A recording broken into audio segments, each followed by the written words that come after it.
Sinundo ko kasi mister dito sa may Ayala Pilis Day, pero pagdating ko dito wala pa siya, kaya pumasok muna ako dito sa may 7-Eleven. Nagugutom kasi yung mga alaga ko sa Chanday, kaya ayan, bibili tayo ng pagkain dito sa may 7-Eleven. Alas 3 pa nga ng hapon mga mare, pero maaga kasi yung out ni mister kasi birthday din ni Baklang Tiktik. Tamang-tama kasi yung birthday ni Tiktik mga mare, nandito siya sa amin, tapos inesponsoran pa kami ni Afam Day ng panghanda at pang-outing. Kaya mamayang gabi Day, magsiswimming kami sa may Muntalban sa Costa Abril. Nag-Costa Abril lang kami mga mare kasi wala kaming mahanap na private resort. Sobrang fully booked talaga lahat ng alam namin Day. On the spot kasi yung swimming namin mga mare, kaya wala talaga kaming nahanap na private resort agad. Kaya sabi ko sa kanila mag-public na lang tayo. My God, Marimar. Maganda din naman doon sa may Costa Abril mga mare kasi ilang beses na din ako nakaligo doon. Siguro twice na yata. Kaya sabi ko sa mga kasama ko mag-public na lang tayo, mag-Costa Abril na lang tayo. Pumayag naman sila Day. Bali hindi na din pala ako nagluto-luto ng mga uulamin namin, ng mga babaunin namin kasi Day mapapagod yung malahart ebanghilista kong katawan.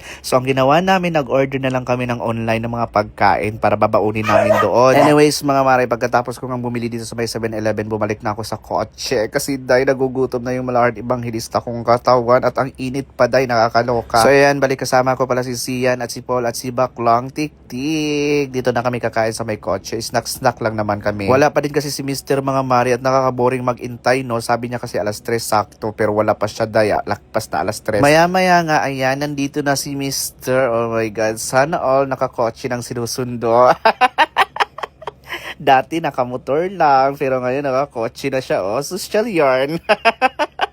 So ayan, bali ang daan namin magmamarikina kami mga mare kasi traffic doon sa Marcos sa highway dahil papuntang Ateneo sa C5. Sa mga nagsasabing di ako marunong mag-drive dyan.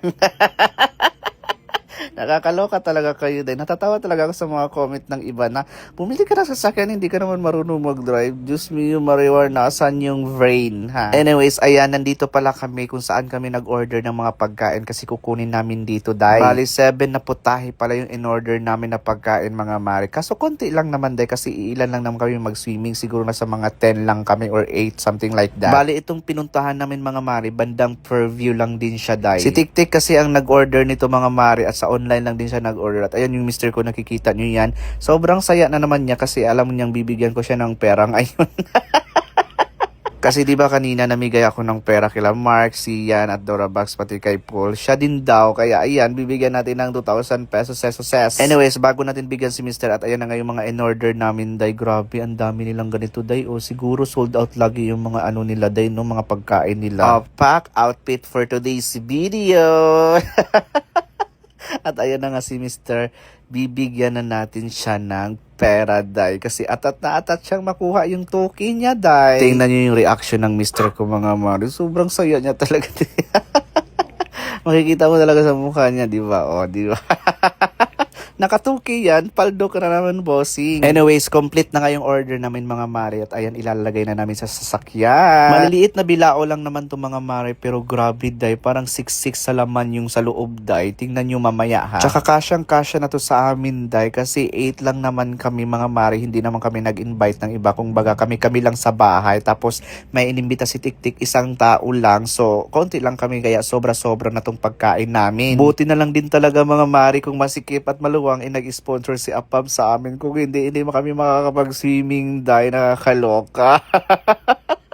After dito, mga mare, kung masikip at maluwang, uuwi muna kami sa amin, Day, kasi hindi pa kami nakapag-ready doon sa bahay na mga dadalhin namin sa swimming. Overnight lang naman kami, mga mare. Siguro mga ilang oras lang din kami doon. Siguro mga alas 2 uuwi na din kami. Ayan na nga, kinagabihan na nga, mga mare. Gogora na kami doon sa may Costa Abril. So may kwento ako sa inyo, mga mare, kasi paggora namin doon, Day, pagdating namin doon, Day, Diyos mio, Marimar, talagang na-stress yung kaliwat kanang balakang ko, mga mare, dahil alam niyo ba kung bakit? Napakaraming tao sa Costa Abril. Nakalimutan ko, Holy Week pala, Day. Kaya talagang dinagsa yung Costa Abril. Alam nyo naman tayo mga trentahin na, Day. Nakakaloka. Lalo na sa part ko, Day, hindi ko talaga nagustuhan. Alam niyo ba kung bakit?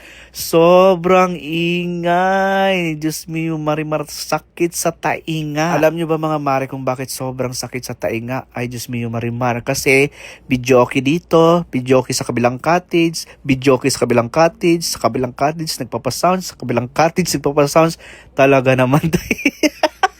Maluloka ka na lang talaga dahil hindi na magkarinigan at ang sakit talaga sa tainga dahil sa sobrang ingay. Talaga namang nagsisi ako mga mare. Hindi ko kasi akalain na sobrang dami palang tao kapag Holy Week.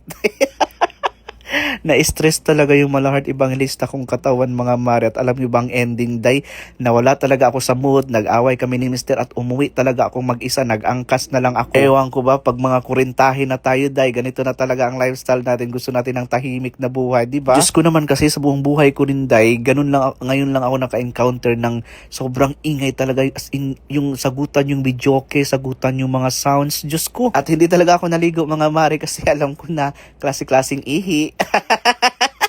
Ay, charot lang. Pero in fairness, maganda yung Costa Abril day. Even before pa, nung unang swimming ko, nagandahan talaga ako dyan sa Costa Abril kasi may wave pool sila eh. Wrong timing lang talaga yung birthday ni Tik-Tik day na taon pa na si Mana Santa. Diyos mio, Marimar. Ang dami-daming tao talaga, nakakaloka. At ayan na nga, bumili kami ng alak kasi bawal alak dito sa may Costa Abril. Bawal magpasok ng alak kasi meron silang tindahan dito. Although same price lang naman, mas mura yata dito kasi sa 7-Eleven. Kasi ang Alfonso nila day, 350 lang. Ewan ko lang sa 7-Eleven, mas siguro nasa mga 400 plus sa 7-Eleven. At ayan na nga ang handa ni Baklang Tik-Tik. O diba, napakarami. Tapos iilan lang kami. I'm sure marami na namang matira nito day. Thank you naman sa sponsor namin. At nakapaghanda kami at nakapag-outing kami day. Pero talagang nawala talaga ako sa mood dito day. Legit talaga. Nag-book talaga ako ng kaspawi. Iniwan ko talaga silang lahat dyan day. As in bad trip na bad trip talaga ako. As in bad mood ako. Nasa akin na lahat nun para akong tinoyo talaga ng bonggang-bongga. Kalain mo yun, umuwi ka. Ang ingay kasi, parang, tapos kakanta pa kasi may videoke kami yung nirintahan namin may videoke. Tapos kakanta pa si Dora Bax pasigaw. Alam mo yung kantang, Diyos ko, hindi ko nagustuhan. Talagang na bad trip ako sa kanya. Pinauwi ko na nga sa kanila eh. Ang ingay na nga ng paligid, kakanta pa siya ng pasigaw. Talaga naman, nakakaloka.